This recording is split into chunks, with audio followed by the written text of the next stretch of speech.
Hello, friends. Welcome to Creative Medicine. In this lecture, we will learn about. So these are the relations of the parotid gland. Then if you see, there is one more surface which you have to see in the relations. That is this one. This is posteromedial surface and anterolateral surface and superior surface. So these are the surfaces. So posteromedial surface is related to, so if you see, posteromedial surface is related to sternocleidomastoid. It is related to mastoid process, sternocleidomastoid, and posterior belly of digastric. Posteromedial surface is related to sternocleidomastoid, sternocleidomastoid, digastric, and mastoid process. Then we have, it is also related to styloid process and stylohyoid, styloglossus, and stylopharyngeus, that is styloid process and its muscles, that is stylohyoid, styloglossus, and stylopharyngeus. It is also related to internal jugular vein, internal carotid artery, 10th nerve, 9th nerve, 11th nerve, and 12th nerve. So these are the nerves and muscles which are related to the posteromedial surface. In anteromedial surface, it is related to the ramus of the mandible with medial pterygoid and the masseter. It is related to ramus of mandible with medial pterygoid and masseter. Okay, whereas superficial surface, obviously it has skin with superficial fascia.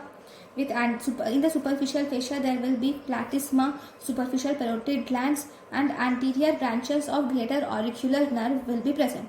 So these are the surfaces of the parotid. Now, if you are asked what are the structures which are present in facial nerve, so in the facial nerve actually divides structures which are present in the parotid. Okay, one, in the parotid we have facial nerve. If you were asked what are the structures which are present in the parotid, first we have facial nerve. So this is the facial nerve which divides into the branches. It has two trunks. First, facial nerve divides into temporofacial trunk and cervicofacial trunk. Temporofacial trunk again divides into temporal branch and the zygomatic branch, whereas cervicofacial trunk again divides into upper buccal, lower buccal, marginal mandibular, and cervical branch. So facial nerve, it is divided into two trunks. First, temporofacial trunk, which is divided into temporal branch and zygomatic branch, whereas cervicofacial trunk, which is divided into upper buccal, lower buccal, marginal mandibular, and cervical branches. Then if you see the veins which are present in the parotid. In the parotid, there is formation of retromandibular vein occurs inside the parotid gland. So, superficial temporal combines with the transverse facial vein. Superficial temporal vein combines with the transverse facial vein and it forms, superficial temporal vein combines with the maxillary vein. Superficial temporal vein combines with the maxillary vein and it forms retromandibular vein. Now, retromandibular vein divides into two divisions. One, anterior division and the posterior division. Anterior division of retromandibular vein will combine with the facial vein to form common facial vein which drains into internal jugular vein, whereas this posterior auricular vein combines with the posterior division of retromandibular vein and it forms the external jugular vein. So even the vein is present inside the parotid gland. The artery which is present inside the parotid gland is this one. So in the artery, it is external carotid artery. It is formed by superficial temporal artery and maxillary artery forms external carotid artery gives branches. External carotid artery gives posterior auricular artery, maxillary artery, transverse facial artery and superficial temporal artery. Here external carotid artery will give rise to posterior auricular artery, maxillary artery, transverse facial artery and superficial temporal artery. So this is arterial supply of the arterial supply is also present in the parotid gland. Next we have something called as pes faciovenous plane. This pes faciovenous plane is this plane which will divide the superficial lobe and the deep lobe. and this superficial lobe and the deep lobe are connected by an isthmus. Thus, the gland appears H-shaped in coronal section. In between the plane, here in this plane, you will see the nerves, veins and arteries which we have learned now. All of them are present in this pes fascio-venous plane. Then let us now learn about the parotid duct.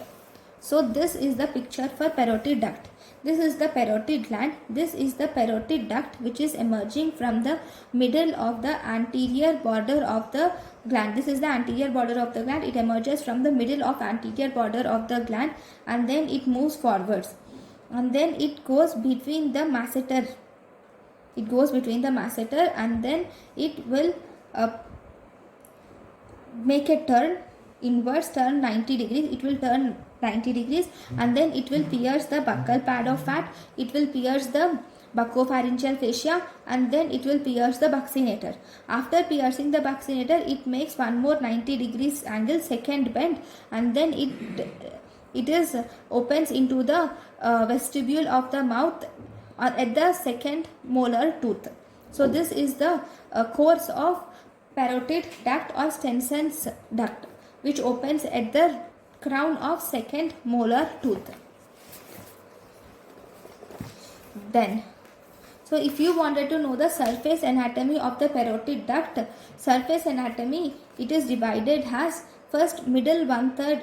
First you will draw a line from the upper. First you will draw a line from the ala of the nose to the upper lip. Okay, that too at the margin of the upper lip, and the nose, ala of the nose, you will draw a perpendicular line, and from there you will measure the middle third, and then you will draw a line you will measure the midpoint. You will draw this. So first you will draw a line from the ala of the nose and the upper part, margin of the upper lip, and then you will measure the midpoint of this line, and this midpoint of this line is connected to the tragus of the ear. And now in this line you will see middle third, and that is the place where you see parotid duct.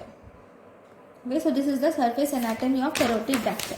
Next, this parotid gland is supplied by parasympathetic supply and sympathetic supply. Parasympathetic supply is supplied by the preganglionic fibers and postganglionic fibers. So parasympathetic fibers, if you see, they mainly arises from the inferior salivary nucleus in the medulla and the pons, and then through the glossopharyngeal nerve, tympanic plexus and lesser petrosal nerve, they reach the aortic ganglion. Through the glossopharyngeal nerve, tympanic plexus and lesser petrosal nerve, they reach the aortic ganglion. Now from the aortic ganglion, these postganglionic fibers will arise, and they pass through auriculotemporal nerve, and they will supply the parotid gland. And they pass through auriculotemporal nerve and they supply the parotid gland. So this is about the parasympathetic supply of parotid gland. Then if you see the vascular supply, arterial supply is from the external carotid artery, whereas venous drainage is through retromandibular vein to external jugular vein.